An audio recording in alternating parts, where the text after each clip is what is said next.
Shalom jemaat Tuhan semua. Saya berdoa kita semuanya selalu dalam keadaan sehat dan diberkati Tuhan. Saya berterima kasih kepada Bapak Ibu Saudara semuanya yang sudah menyampaikan kepada saya untuk menyampaikan firman Tuhan tidak terlalu cepat dalam hal berkata-kata ya. Dan saya berterima kasih karena itu adalah sebuah masukan yang baik buat saya. Dan hari ini saya mencoba. Dan kiranya apa yang disampaikan ini nanti akan terus menjadi berkat dan kekuatan dalam kehidupan kita. Hari ini saya akan menyampaikan tema atau topik yang akan saya bagikan untuk kita semuanya ialah mari menata hidup. Mengapa kita harus menata hidup kita? Sebab kita berpikir tentang masa depan kita. Kita berpikir tentang kesehatan kita. Kita harus berpikir tentang apa yang baik untuk tubuh kita, kehidupan kita. Nah, kalau kita tidak berpikir semacam itu, kita tidak mungkin melakukan sesuatu hal yang positif dalam kehidupan kita. Dan hari ini saya akan menyampaikan kepada kita semuanya, secara khusus ini juga sudah menjadi satu berkat buat saya yang saya sampaikan kepada Bapak Ibu Saudara semuanya, terkait dengan mari menata hidup kita.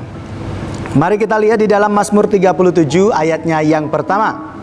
Firman Tuhan berkata, dari Daud, jangan marah karena orang yang berbuat jahat. Jangan iri hati kepada orang yang berbuat curang. Dua hal yang akan saya bagikan bagi kita semuanya. Saya yakin pasti Bapak Ibu Saudara sudah tahu apa dua poin yang akan saya bagikan tersebut. Mari kita simak bersama-sama. Yang pertama, mari menata hidup kita dengan cara tidak marah karena orang yang berbuat jahat. Saya mau bertanya kepada kita semuanya, apa yang bisa kita hasilkan dari kebiasaan atau perasaan marah kita terhadap seseorang? Apa yang bisa kita hasilkan pada saat kita sedang dikuasai oleh keadaan marah?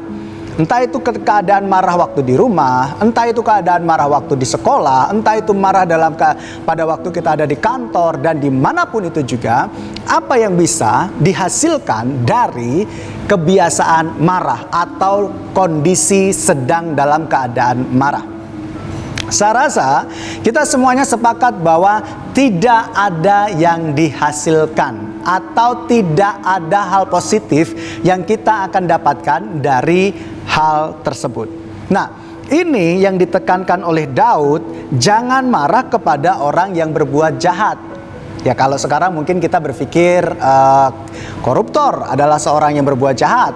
Mungkin orang yang hidupnya curang, ya, mungkin di sekolah curang, mungkin di tempat kerja curang dan sebagainya. Lalu kita kemudian marah. Firman Tuhan di sini mengatakan kepada kita untuk kita tidak marah dengan orang-orang tersebut.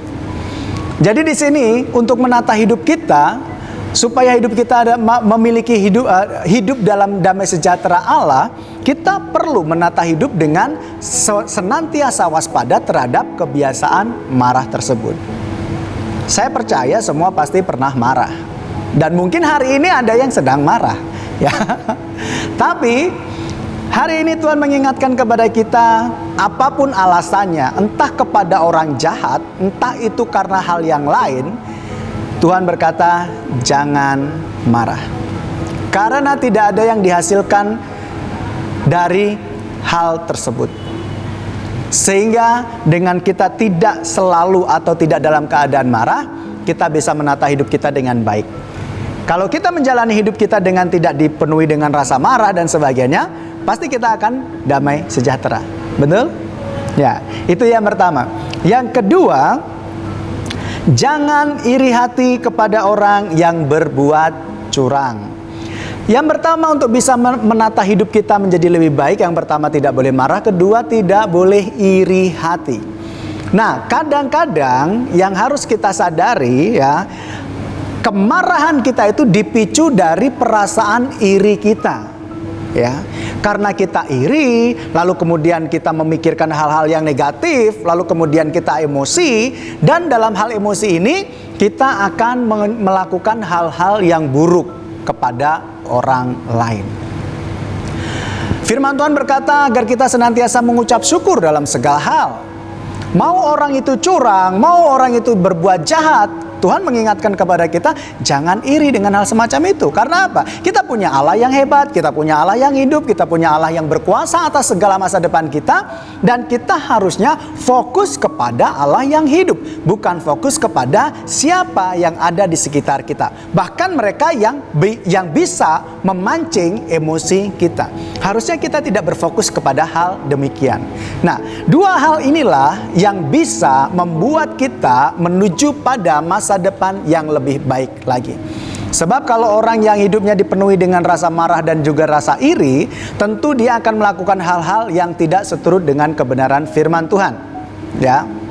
Tapi kalau orang hidupnya dikuasai oleh kebenaran firman Tuhan, ketika dia melihat orang jahat, ketika dia melihat orang curang, dia akan fokus tetap kepada kuasa Allah yang mampu memberkati dan menuntun dia pada masa depan yang lebih baik lagi.